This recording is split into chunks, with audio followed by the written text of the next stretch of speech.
I wasn't supposed to be there. That thought kept circling in my mind as I walked down that quiet suburban street, paint supplies clinking in my backpack, sun already biting at the back of my neck.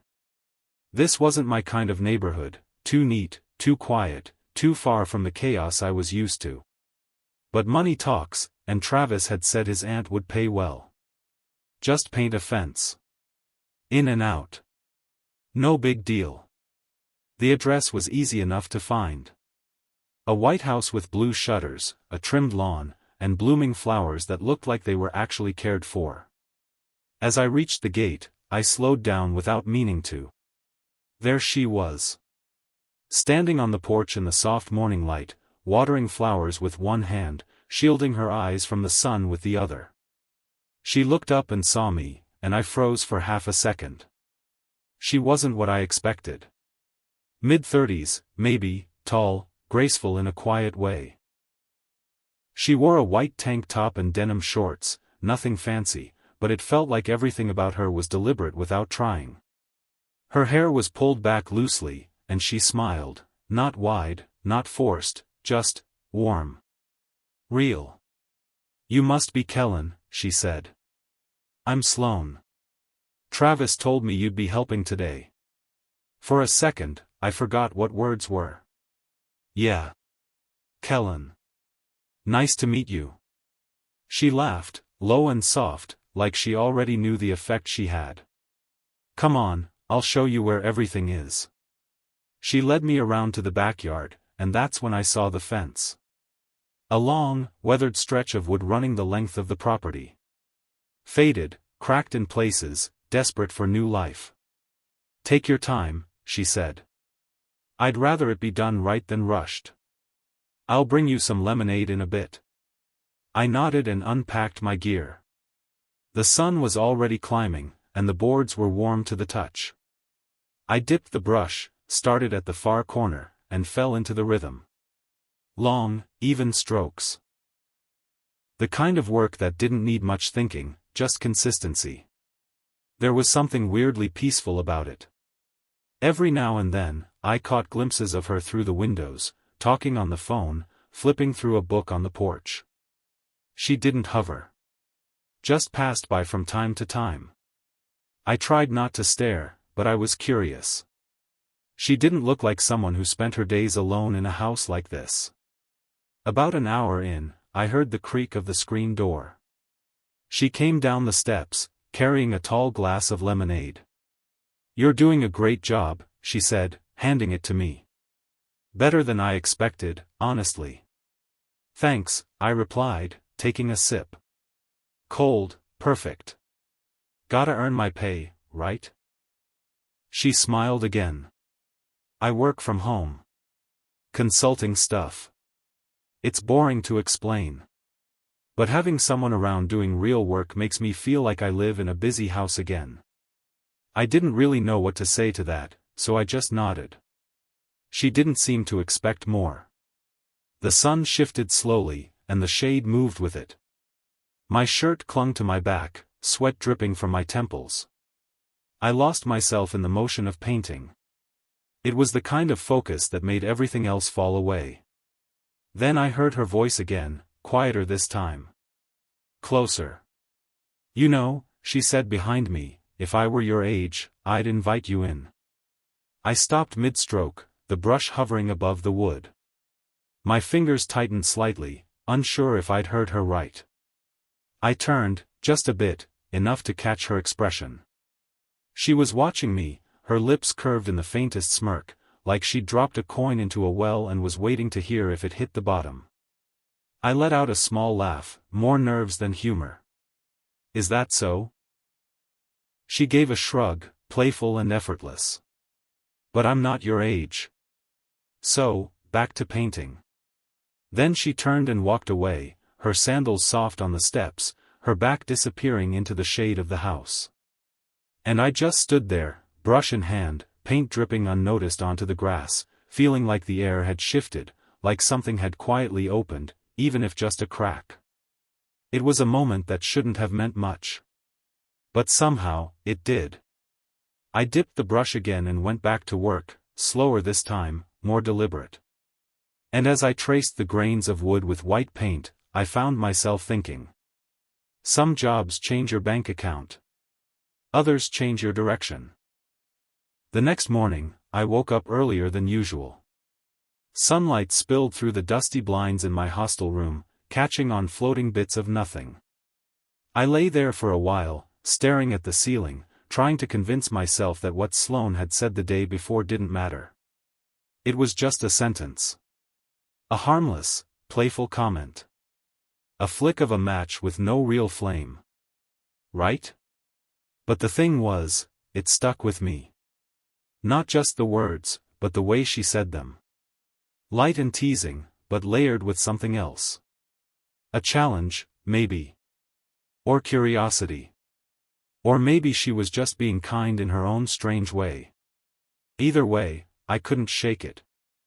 I got dressed slower than normal, choosing a cleaner shirt and bothering to brush the paint flecks off my shoes. I told myself it was just about showing up professional. But deep down, I knew I was thinking about her noticing. When I got to the house, Sloan was already outside, watering her flowers again. This time, she wore a loose undress that moved gently in the breeze, her hair tucked up into a messy knot. She smiled when she saw me, not overly excited, not pretending. Just, familiar. "Morning, Kellen," she said, like we were already on our third or fourth conversation. "Morning," I replied. "Ready to tackle the rest of this fence?" She laughed lightly and nodded toward the side yard. "It's all yours." I got to work, finding that same quiet rhythm I'd fallen into the day before. Brush stroke, dip, move down. The sun climbed quickly, and so did the heat.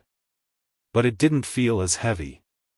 Maybe it was the silence, or maybe it was knowing she was nearby. There was a strange comfort in that. Around noon, she came out again, this time with a cold bottle of water instead of lemonade. "Figured you might need this," she said with that same soft grin. I took it gratefully. "You're saving my life." We stood there for a beat. Not talking, not moving, just sharing the stillness. Her gaze drifted to the painted section of the fence, and she nodded. "You're careful with things," she said. I didn't expect that. I wasn't sure what she meant, careful as in slow. Or as in intentional. Either way, I took it as a compliment. "I guess I like seeing progress," I said. "Something solid. You know?" She looked at me for a long moment, her eyes narrowing slightly like she was trying to read between the lines of what I'd said. Then, just as quickly, she turned back toward the house. "Well, don't let me interrupt your progress." The rest of the day passed in a blur of sunlight and wood grain. I didn't see much of her, but I felt her presence. A curtain shifting at the window.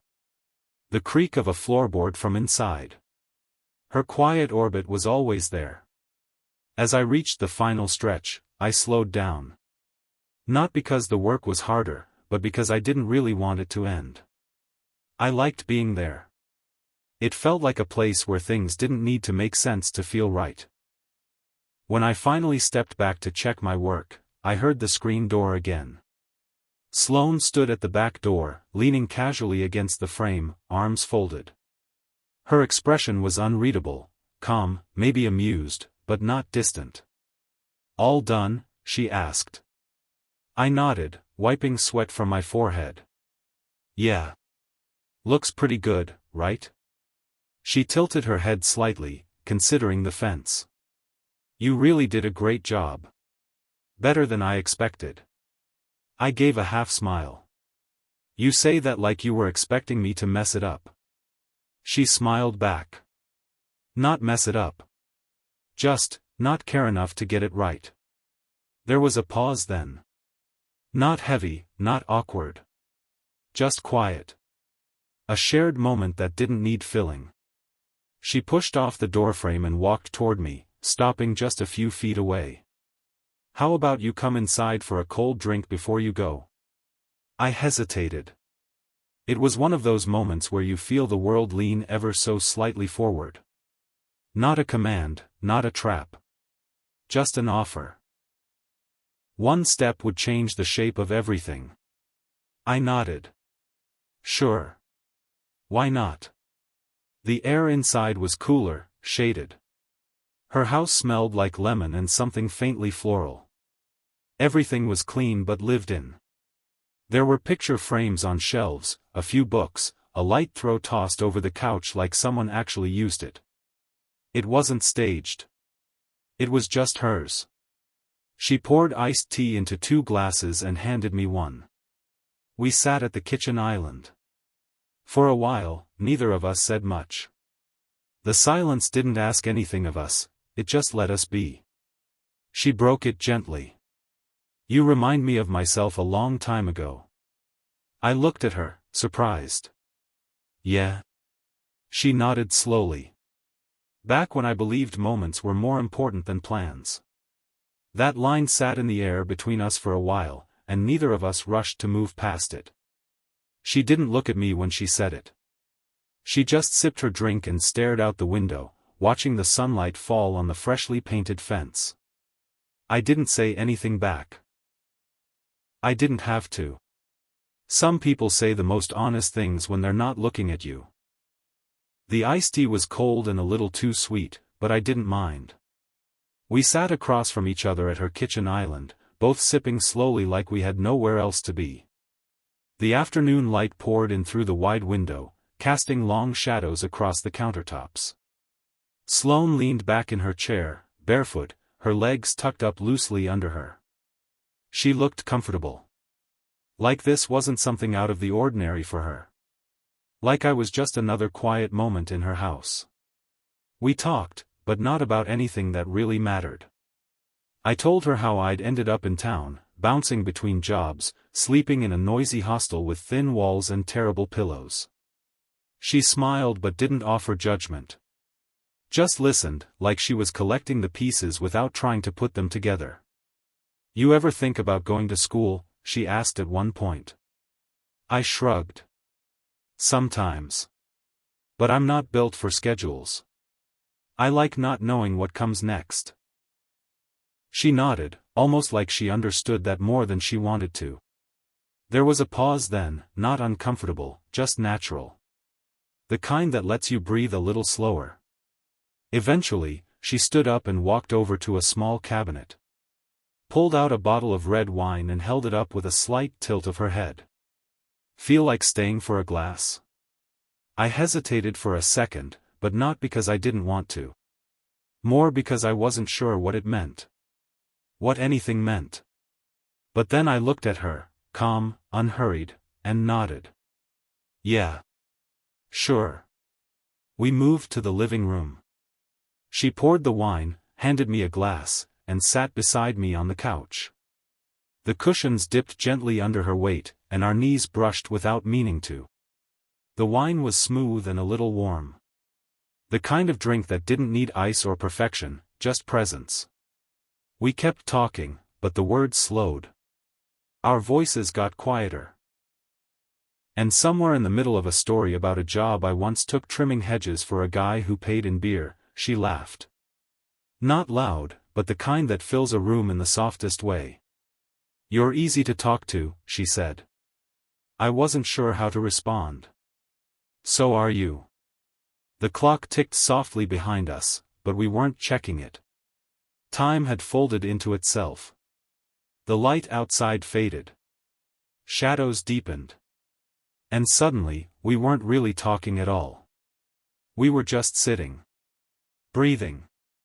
Close enough to feel the quiet between us growing heavier. She set her wine glass down, carefully, like it might shatter if she moved too fast. Then she turned to me. You're a good guy, Kellen, she said softly. I don't usually do this. I felt my heart tighten. Do what? This, she whispered. Then she leaned in, her lips brushing mine, tentative at first, like she was offering a question, not a promise. I kissed her back. Gently. Slowly. No rush, no plan. Her hand found my arm. Mine rested on her waist. We didn't speak. The world outside dimmed and disappeared. The city noises, the weight of the day, the fences we'd both been painting in our own lives, it all faded. We stayed like that for a while.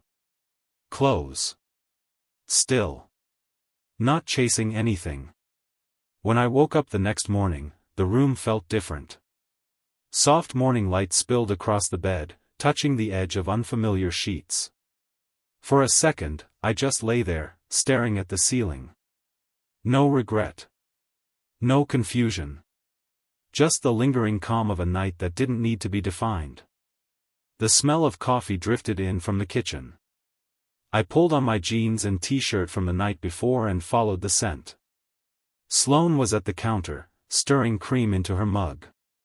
She wore leggings and an oversized sweater, her hair loose and a little messy.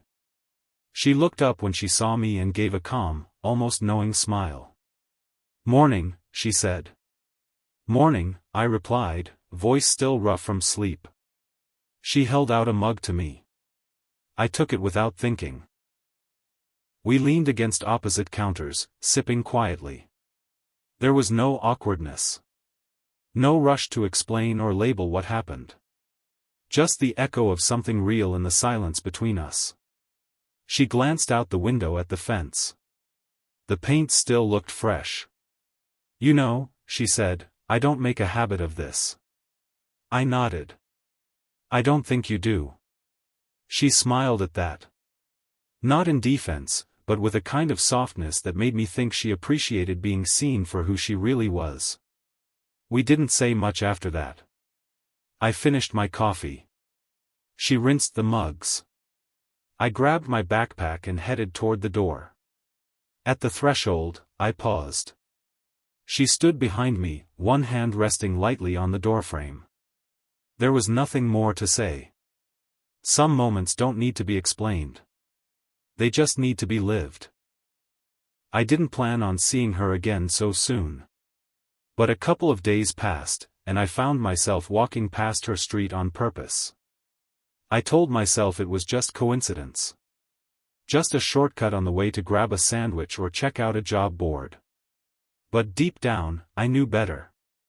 I was circling something I didn't quite understand yet, drawn back by a quiet gravity I couldn't shake. Eventually, I gave in. I knocked on her door with no script in mind, just a half-nervous smile and the faint hope that I wouldn't come off as too much. Sloan opened it wearing jeans and a plain blouse, her hair tied loosely, no makeup, no pretenses. Her eyes flicked from my face to the flowers in my hand, just a simple bunch of wildflowers I'd picked up from a cart downtown. She raised an eyebrow, then let out a soft laugh. "You're impossible," she said, but she took the flowers anyway. Her fingers brushed mine. "Come in."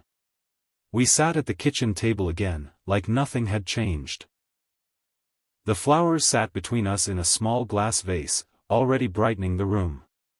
"I didn't expect you to show up like this," she said. "I didn't either," I admitted. "But I've been thinking. I guess I needed to talk to you." She leaned back, folding her arms across her chest, waiting. I took a breath. I know this probably wasn't supposed to be anything. I'm not asking for something big or complicated. I like being around you. And I care enough to ask what this is. She looked down at the table for a long moment.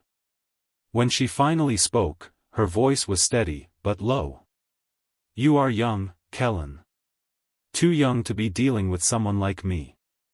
Her words hit softly but firmly, like a door gently closing. "My life is messy," she continued.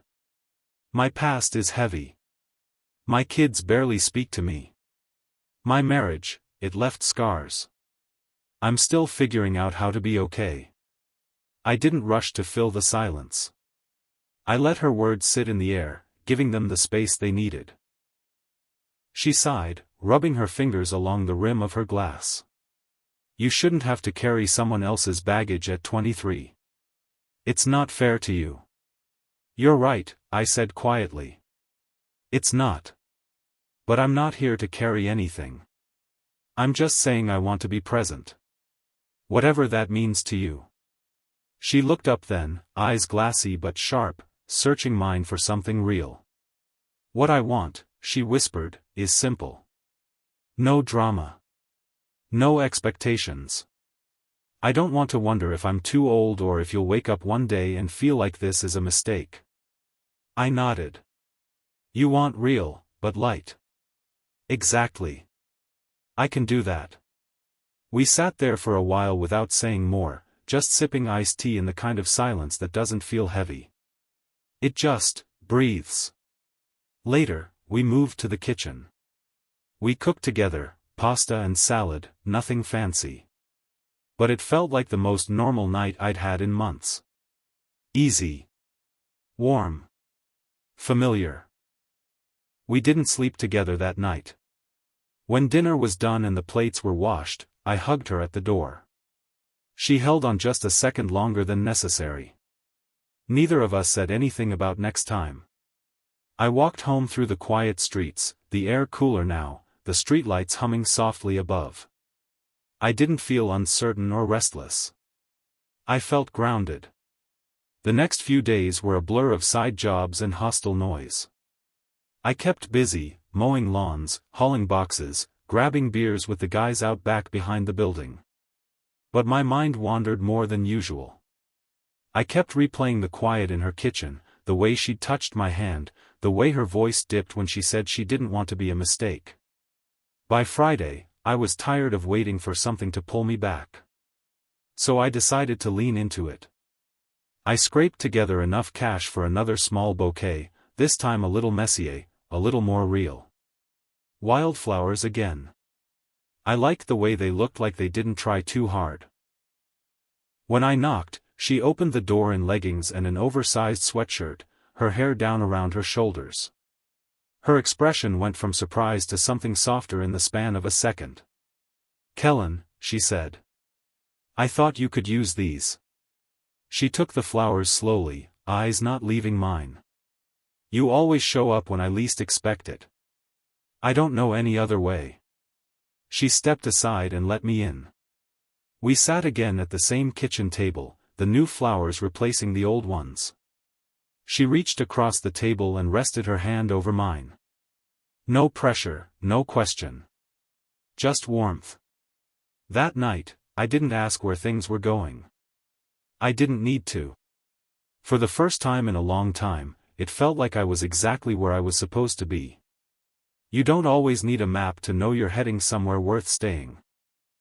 A few nights later, I was sitting on the cracked patio behind the hostel with Travis, drinking cheap beer and half listening to him talk about some girl he'd met at a gas station. I was nodding, laughing in the right spots, but my mind wasn't there. It kept drifting back to her, Sloan, her voice, her house, the way she moved through a room like it belonged to her, but she never quite looked settled in it. "You good, man?" Travis asked, interrupting himself mid-story. I blinked. "Yeah, just thinking." He raised an eyebrow. "About what?" I hesitated. The words felt weird in my mouth, but I said them anyway. "Your aunt. Sloan." He sat back a little, the beer bottle resting on his knee. "What about her?" I shrugged, trying to sound casual. "Just wondering what her story is." His whole vibe shifted. He wasn't laughing anymore. His voice dropped a bit, like he was suddenly more protective. "She's been through a lot," he said. "Her husband passed away a couple of years ago. But even before that, it wasn't good. The guy was not kind. Cold. Controlling. I stayed quiet. It wrecked her for a long time," he went on. "She's better now, I think. But she's not the same as she used to be. Doesn't really let people in. Keeps to herself mostly." "Why?" I shook my head. "No reason." But inside, something clicked. All the things I'd noticed about her, the calm, the quiet, the way she'd smile without letting it reach too far, suddenly made sense. She wasn't just living alone. She'd been alone for a while. Maybe even before she was technically on her own. The next afternoon, I found myself back on her street. I didn't have a plan. I didn't even have flowers this time. I just walked until I got to her gate and stood there like some kid who'd forgotten why he came. I stared at her front door for a full 2 minutes, debating whether to knock. I didn't want to seem like I expected anything. I just wanted to be near whatever it was we'd started. I knocked. She opened the door in jeans and a loose blouse, hair pulled back. She looked surprised, but not upset. Just a little caught off guard. "Kellen," she said, that soft smile forming again. "Hey." "I was nearby," I said. "Just thought I'd say hi." "I can go if." "No," she cut in gently. "Come in." We sat at the kitchen table again, our usual spot. She poured 2 glasses of iced tea without asking. The way she moved told me she wasn't unsure. I was welcome. This time, our conversation ran deeper. She talked about her kids. Said they were grown now, living in other states. She didn't see them much. Not since the divorce. I listened more than I talked. Her words came slowly, like she was testing how far she could go without being judged. "I know I'm older," she said at one point, not looking up from her glass. "But sometimes, it's just nice to have someone listen. Someone who's not trying to fix me." I met her eyes. "I can do that." She didn't smile at first. She just looked at me, like she was reading the spaces between my words. Then her expression softened, and she reached across the table, resting her hand over mine. It wasn't romantic. It wasn't needy. It was simple. Human. We stayed like that for a while, palms warm against each other, letting the moment be enough. That night, I didn't stay over. We cooked dinner together, pasta again, because it was easy. We laughed at how much salt she added without measuring. When it was time to leave, I stood at her front door and hugged her goodbye. She held on for a second longer than she needed to, and I did too. As I walked home through the dark, past quiet houses and flickering streetlights, I realized something strange. I wasn't just drawn to her because she was beautiful or because of that one night. I was drawn to the way she existed in a world that had made her cautious, and yet she still let someone in, even if only a little. Not everything needs a label to matter. Some connections are just quiet enough to feel like truth. A few more days passed, and I did what I always did, drifted through the week with no real direction. I picked up some landscaping work, helped a guy move out of the hostel, and hung around with a few friends at a dive bar that smelled like old carpet and cheap whiskey. Life didn't slow down, but I started to notice that I wasn't really in it the way I used to be. I'd check my phone more often, even though Sloan had never promised to call. I'd walk by her street again, telling myself I was just getting some air. By Friday, I'd had enough of circling. I needed to know where we stood, even if I already kind of did. So I walked into a florist shop I couldn't afford and asked for something simple. Wildflowers again. Nothing too polished. I wasn't trying to impress her. I just wanted to show up. She opened the door in soft leggings and an oversized sweatshirt, her hair loose and a little messy like she'd just pulled it out of a bun. Her face shifted through a few expressions. Surprise, amusement, something unreadable, before landing on that quiet smile I'd come to look for. "Kellen," she said. I held up the flowers, awkward but honest. "Thought you could use these." She laughed softly and shook her head. "You're impossible." But she took the flowers, and that was enough. We sat at the kitchen table again, the bouquet between us in a clear glass vase. The air felt still, like the moment hadn't decided what to become yet. She leaned back, watching me. "I didn't expect you to show up like this," she said. "I didn't either," I told her. "But I've been thinking. I just needed to talk." She folded her arms across her chest, her posture steady but open. So talk. I looked down at my hands. I know this probably wasn't supposed to be anything. I'm not asking for a label or some kind of plan. I know I'm young, and you've lived a lot more life than I have. But I care. Enough to ask what this means.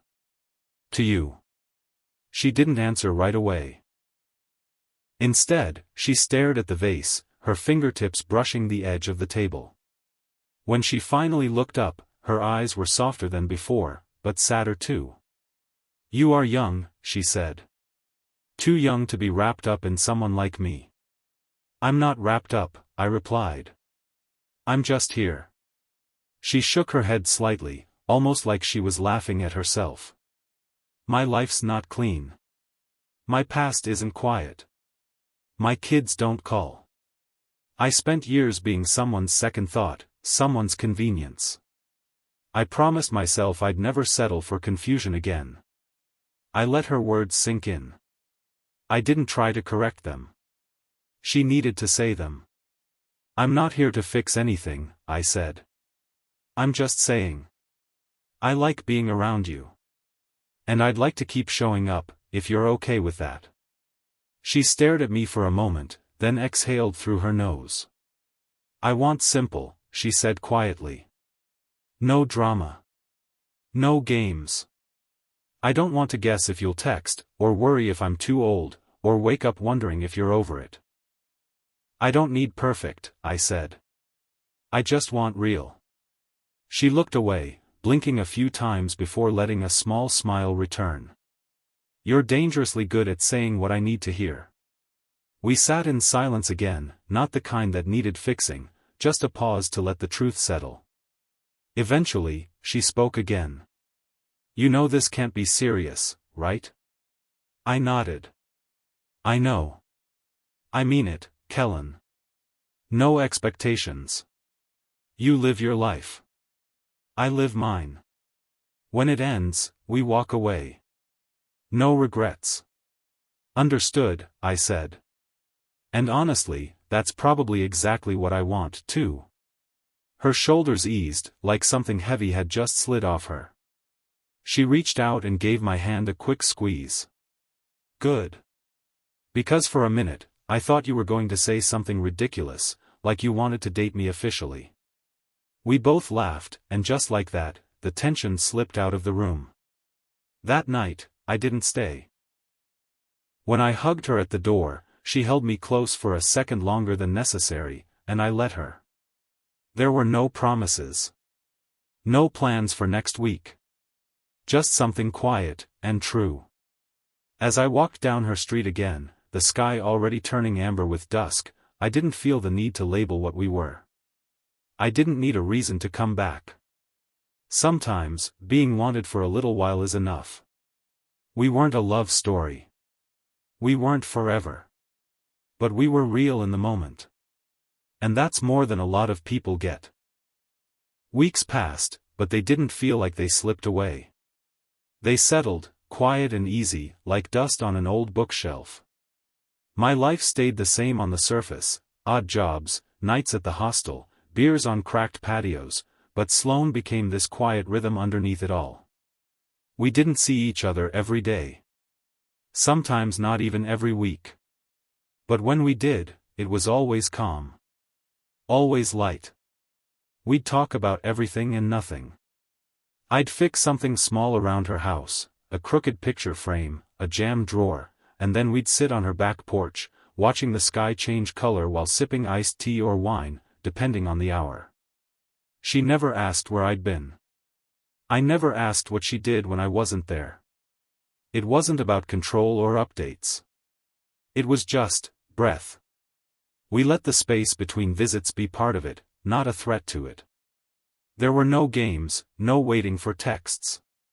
Just presence, whenever it came. One Saturday afternoon, I dropped by after a landscaping job. I was covered in dirt and grass clippings, my shirt clinging to me with sweat. I didn't even knock, just stood at her door, unsure if I should.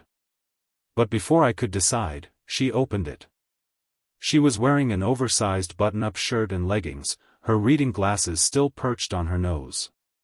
She blinked, then laughed. "You look like you fought a lawn mower and lost." I smiled. "Might have." She stepped aside. "You want to shower?" I shook my head. "Nah. Just stopped by to say hi. I got plans later." She nodded slowly, the way you do when you're processing something but don't want to ask too much. "It's okay. I'm not your girlfriend, remember?" That hit different, not because she said it coldly, but because she didn't. Just matter of fact. I leaned against the kitchen island while she poured me a glass of water. "Sloan," I said, setting the glass down after a long sip, "I'm thinking about moving soon. There's this cheap apartment across town. Still kinda terrible, but it's better than the hostel. I've been saving." She didn't react much. Just smiled a little and said, "Good. You deserve better than bunk beds and shared bathrooms." I hesitated. "It'll mean I won't be around this side of town much." She didn't flinch. No sadness. Just quiet understanding. That's who she was, steady, self-contained. The kind of person who didn't cling when things shifted. This was never supposed to be permanent, was it? I asked. She shook her head gently. No. And that's what made it perfect. I stood there for a moment, unsure of what to say. Then I crossed the space between us and kissed her on the forehead. Her eyes closed. Her hand rested lightly against my arm. "Thank you," I said. "For what?" she asked. "For giving me something good with no pressure. For letting me be me." She smiled then, brushing her thumb against my cheek in a way that felt almost maternal and romantic all at once. "And thank you for reminding me what it felt like to be wanted again. Even just for a little while. We didn't rush the goodbye. We didn't make it dramatic. Just stood there in the stillness of her kitchen, knowing what we had been wasn't built to last, but that didn't make it any less real." I stepped back. "I should go." She nodded. "I know." At the door, I turned around one last time. "You'll be okay?" Her smile was tired but honest. "I've been through worse." I opened the door and walked out. The sun was already low, dipping behind rooftops, casting long shadows down the familiar street. I didn't feel broken. I didn't feel like I was leaving something behind. I felt complete, in a quiet way. No one cried. No one begged. No one made promises they couldn't keep. And maybe that's why it worked. It wasn't a love story in the way most people want one. There was no dramatic confession, no grand reconciliation. Just two people who needed each other at the exact right time, and let go when the time was right. You don't need forever to feel something real. Sometimes, all you need is enough.